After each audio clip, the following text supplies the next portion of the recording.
Жалпы уламалар Алла Субхана ва Тааляның, яғни сифат дегеніміз не? Уламалар Алла Субхана ва Тааляның мынандай сифаттары бар дейді. Бұны ас-сифат зәтия дейді. Зати сифаттары. Зати сифаттары деген яғни әрдайым Алла Субхана ва Тааля сол сифаттармен сифатталған. Яғни сіз Алла Субхана ва Тааляны ол сифаттарсыз Алла Субхана ва Тааляны елестету дейміз ба, қалай айтсақ болады. Яғни ол сифаттар Алла Субхана ва Тааляны қабылдау мүмкін емес. Ол сифаттар, бірінші ас-сифат нафсия дейді, ол әл-вуджуд, Алла Субхана ва Тааляның бар болуы. Екіншісі әл-қидам, яғни мына қадим деген сөз содан шығады. Алла Субхана ва Тааляның әуелі болмауы. Әуелі болмауы. Біріншісі әл-вуджуд, екіншісі әл-қидам. Әл-қидам. Қидам дегеніміз, яғни әуелі болмауы. Одан кейін әл-бақа. Әл-бақа, яғни әрдайым болуы. Әуелі болмауы, және немесе соңы болмауы десек болады. Әл-қидам, әл-бақа, әл-вахдания. Жалғыз болуы. Жалғыз болуы. Одан кейін әл-мұхалафату лил-хавадис дейді. Яғни жаратылысқа ұқсамауы. Жаратылысқа ұқсамауы. Жаратылыстан өзгеше болуы. Бұның бәрі әлбетте Құраннан, хадистен алынады. Құраннан, хадистен алынады. Бірақ уламалар осындай терминдерді қолданған. Яғни бұны сифат ретінде, бұны ешкім Алланың бұл есімдері деген сөзді айтқан жоқ. Сол үшін де бұл жерде бұл Алланың есіміне кірмейді деген сөздің негізінде ол претензияның өзі, негізінде бұл жерде орынсыз. Одан кейін әл-қиям бин нафс. Әл-қиям бин нафс, яғни өздігінен бар болу. Яғни бар болуында тәуелсіз болу. Басқа нәрселердің барлығы бар болуында тәуелді. Барлығы Алла Субхана ва Тааляға мұқтаж.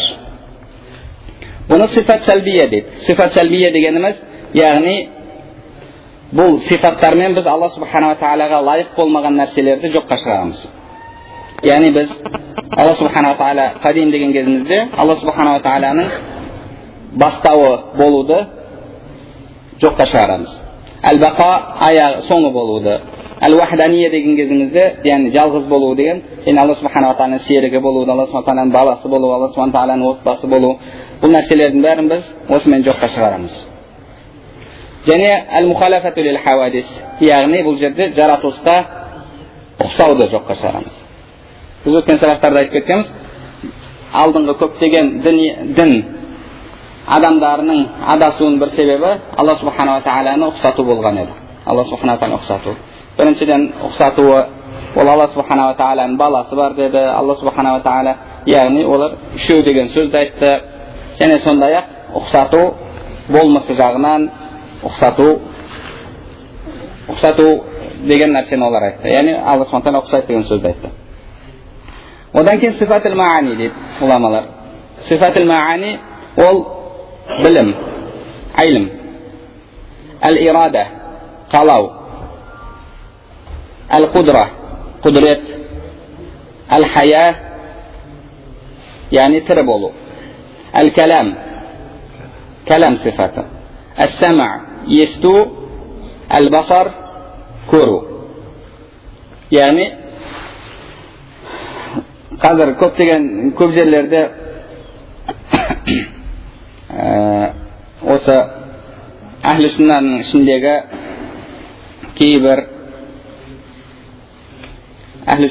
кейбір ғұламалар,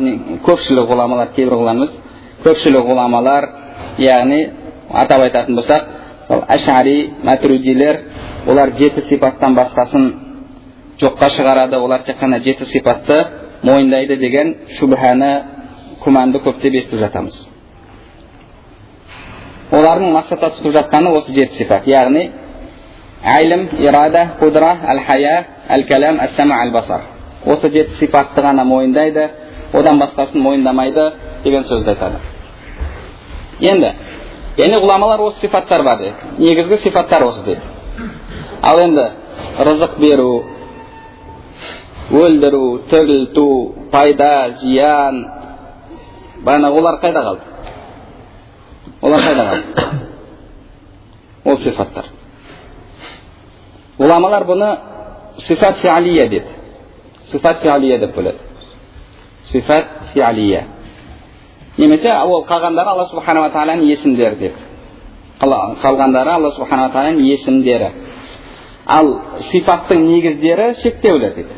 Сифаттың негіздері шектеулі, қалған есімдердің барлығы олар осы 7 сифатқа қайтады дейді. 7, немесе бұл жерде қанша сифат болды бізде қазір? Әл-вуджуд 1, әл-қидам 2, әл-бақа 3, әл-вахдания 4, әл-мухалафату лил-хавадис 5, әл-қиям бин-нафс 6. 6, 7, 13 сифат болды. 13 сифат. Яғни басқа сифаттардың барлығы сифат деп айтатын болсақ, басқа сифаттардың барлығы осы сифаттарға қайтады дейді. Қалай? Уламалар оны сол үшін де Алла Субхана ва Тағаланың сифатын екіге бөледі. Сифат зат дейді. Сифат зат, яғни біз айтып өткендей, ол Алла Субхана ва Тағала әрдайым сол сифаттармен сифатталады. Және ол Алла Субхана ва Тағаланың болмысына тікелей қатысты. Алла Субхана ва Тағаланың болмысына тікелей қатысты. Яғни Алла Субхана ва Тағаланың болмысы, заты сол сифаттармен сифатталады. Ал сифатул фи'л не деген кезде ғұламалар айтады, хия ма кана хариджан ани зат дейді. Ол Алла Субхана ва Тағаланың болмысына қатысы жоқ дейді. Алла Субхана ва Тағаланың болмысы ол болмысынан тысқарыда, яғни болмысынан сыртта болған нәрселер дейді. Ол қандай сифаттар? Жарату, рызық беру, өлдіру, тірілту, бұның барлығы сифат фи'лия дейді. Яғни Алла Субхана ва Тағала жаратады. Алла Субхана ва Тағала жаратады, жаратушы. Жаратушы дегеніміз не? Яғни Алла Субхана ва Тағала құдірет иесі, жаратуға құдіретті деген сөз. Яғни жарату құдіретке қайтады. Алла Субхана ва Тағала ризық беруші, құдіретке қайтады. Алла Субхана ва Тағала қамтушы деді. Яғни барлық нәрсені қамтып тұрушы. Қамтып тұрушы неге қайтады? Білімге қайтады, көруге, естуге қайтады. Ал ол сифаттарды, мысалы, әуелден жарату деген не? Жарату, яғни сол жаратушыны пайда ету. Бұны әуелі жоқ сифат ретінде оны қабылдай алмайсыз. Оны қабылдай алмайсыз. Яғни Алла Субхана ва Тағала әуелден жаратушы дегеніміз, яғни жаратуға құдіретті деген сөз. Бірақ жаратушының бастауы бар. Яғни халық, жарату деген сифаттың әсері әлем пайда болған кезде көрінді. Сол үшін де ғұламалар бұны Алла Субхана ва Тағаланың іс әрекеттері дейді. Істері дейді. Алла Субхана ва Тағаланың істері дегеніміз, яғни ол істердің әсері жаратылыста көрінеді. Рызық беру. Ол Алла Субхана ва Тағаланың болмысына, затына оның қатысы жоқ. Оның әсері қай жерде көрінеді? Пендеде көрінеді.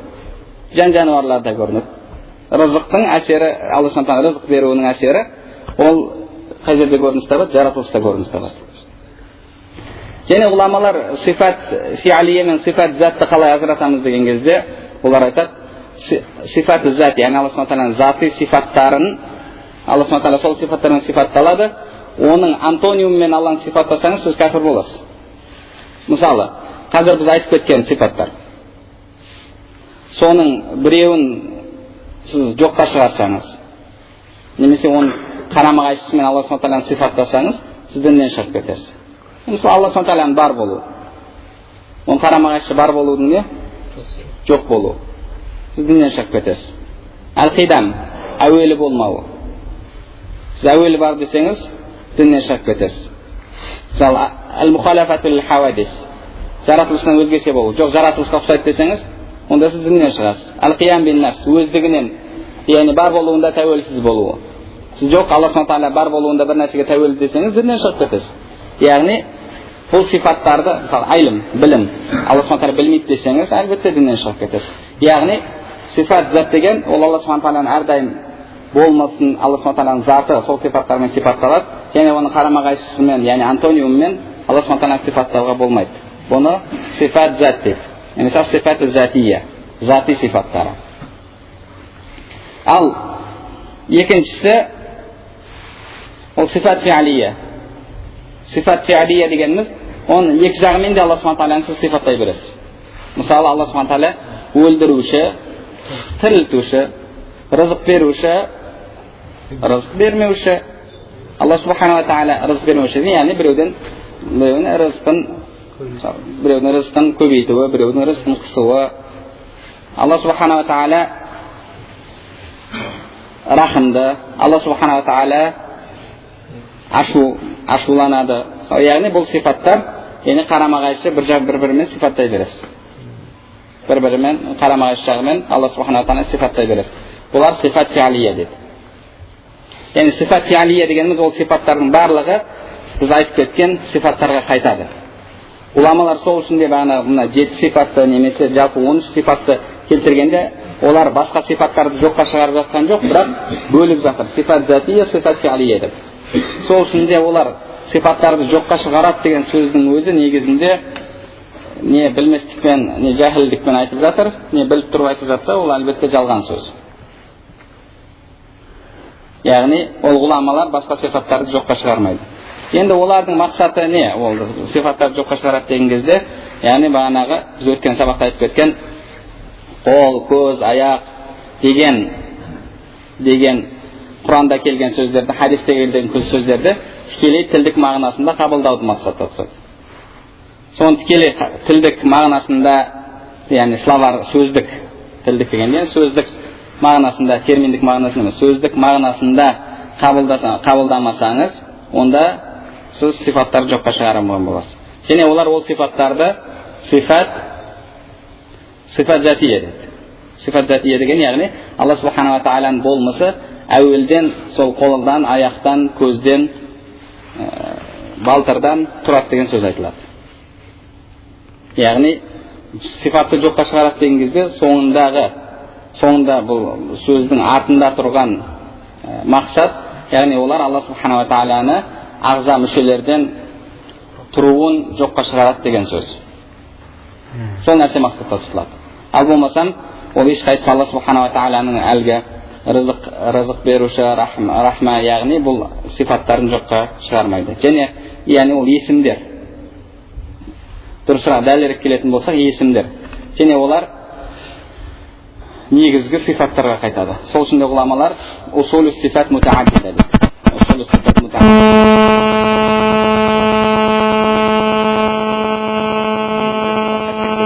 Қалғанның бәрі осы сифаттарға қайтады.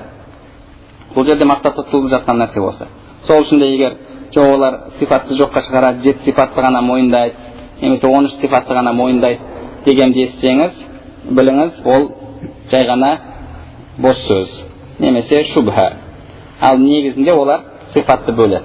Сифат затия, сифат фиалия деп бөледі. Сифат фиалия деп бөледі. Ал әлгі қол, аяқ деген сөздерге қатысты оған біз өткен жолы айтып кеткенбіз, және иншалла болашақта соған қатысты имам Абу Джафар Тахауидің сөзі келген кезде оған тоқталамыз иншалла. Және имам Абу Джафар Тахауи өзінің ақидасында да Алла Субхана Тағалаға қатысты айтады. Алла Субхана Тағала өзіне ешқандай жаңа сипаттар, яғни жаратылысты жаратумен өзіне жаңа сипат қосқан жоқ. Алла Субхана Тағала жаратпай тұрып жаратушы, рызық бермей тұрып рызық беруші деп келеді. Себебі Алла Субхана Тағала барлық нәрсеге وَذَلِكَ أَنَّهُ عَلَى كُلِّ شَيْءٍ قَدِيرٌ. Себебі Алла Субхана Тағала барлық нәрсеге құдіреті жетеді. Яғни оның бәрін Алла Субхана Тағаланың құдіретіне қайтарып жатыр. Алла Субхана Тағаланың құдіретіне қайтарып жатыр. Және Алла Субхана Тағала әуелден жаратушы деген кезде, яғни жаратуға құдіретті деген сөз. Әуелден жаратушы деген, яғни Алла Субхана Тағала бар уақыттан Алла Субхана Тағала мен бірге әрдайым әлем бірге болып деген сөз емес.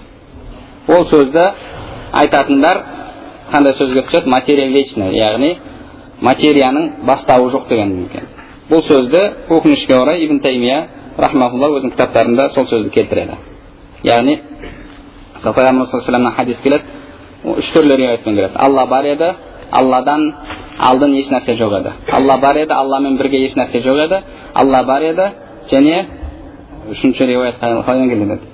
Кан Аллаху ва лам якун шей ма'ах, кан Аллаху ва лам якун шей қабла. Және 3-ші риwayat қазесіне шығып тұр.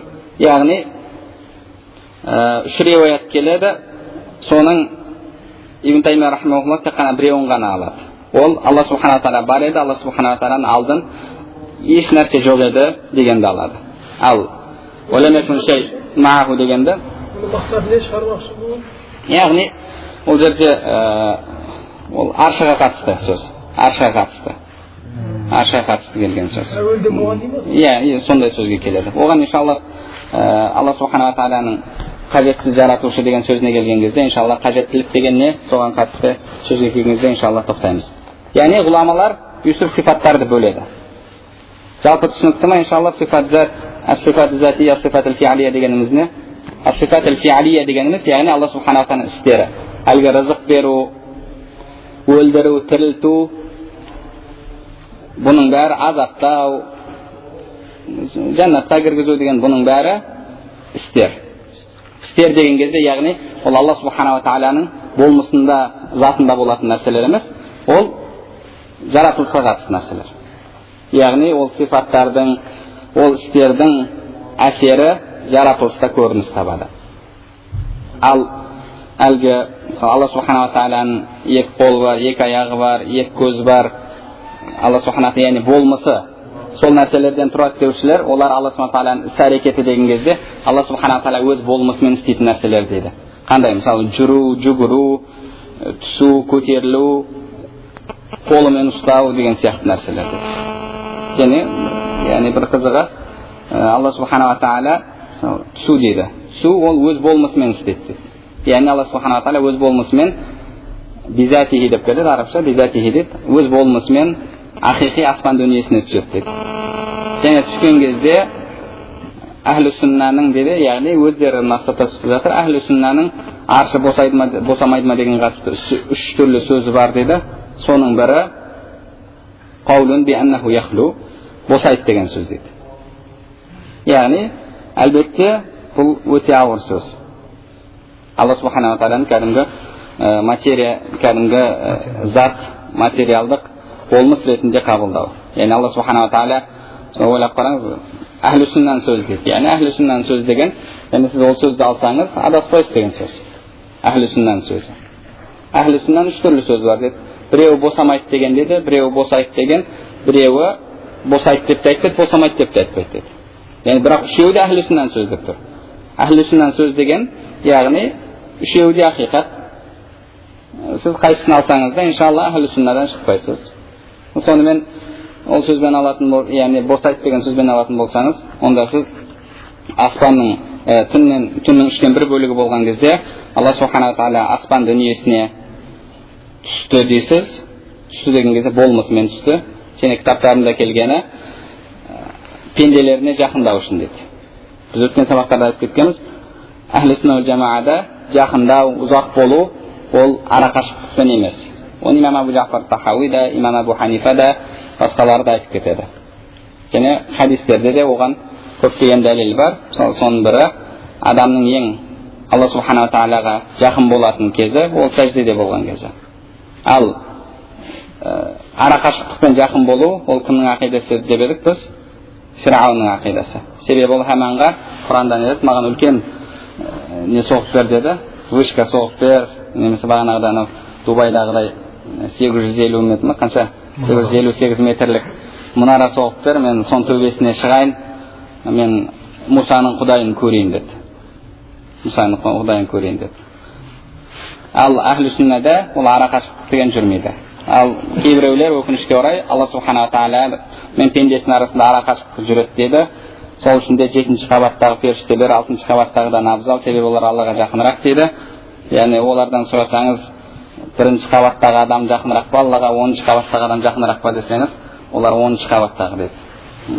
Самолетте кетіп бара жатқан адам, тем более ракетадағы адам, вообще сол үшін де біреу космонавттарға барып Алладан дұға сұрауын барып не қылсаңыз болады, себебі олар жақынырақ болады да, иншалла дұғасы да қабыл болады. Яғни айтпақшы ойлатқаны кітаптарында келеді, Алла субхана тағала пендесіне жақындау үшін өз болмысымен аспан дүниесіне түседі деді. Аспан дүниесіне түскен кезде әхлі сүннадағы 3 сөздің біреуі аршы босап қалады дейді. Яғни сіз саатқа қарап тұрасыздар, түннің 3-тен 1 бөлігі болған кезде, мен қазір дұға қылайын, хадисте келген ол, бітті сондай берекелі уақыт екен, қазір Алла Subhanahu Wa Ta'ala маған жақын болып тұр, қазір аршы босап тұр дейсіз. Біраз уақыттан кейін көрші елде немесе себебі түннің 3-тен 1 бөлігі ауысып тұрады ғой. Әр жерде әртүрлі. Екінші жақтағы әхлі сүннаның жолында жүрген жігіт айтады, қазір аршы босады дейді. Қазір түннің 3-тен 1 бөлігі дейді. Тағы біраз уақыттан кейін жердің екінші бір жағындағы біреуі қазір аршы босады дейді. Сонымен соңында қанша сағат? 24 сағат па? Себебі түннің 3-тен 1 бөлігі ауысып тұрады. Ол ауысқан сайын аршы босап тұрады. Яғни бұл сондай сөздерге негізінде сипатты жоққа шығару деген кезде соңында оның артында осындай нәрселер жатыр. Бұл ғұламалар, бұлар Алланың іс әрекеті деген кезде, яғни өз затымен істейтін істер дейді.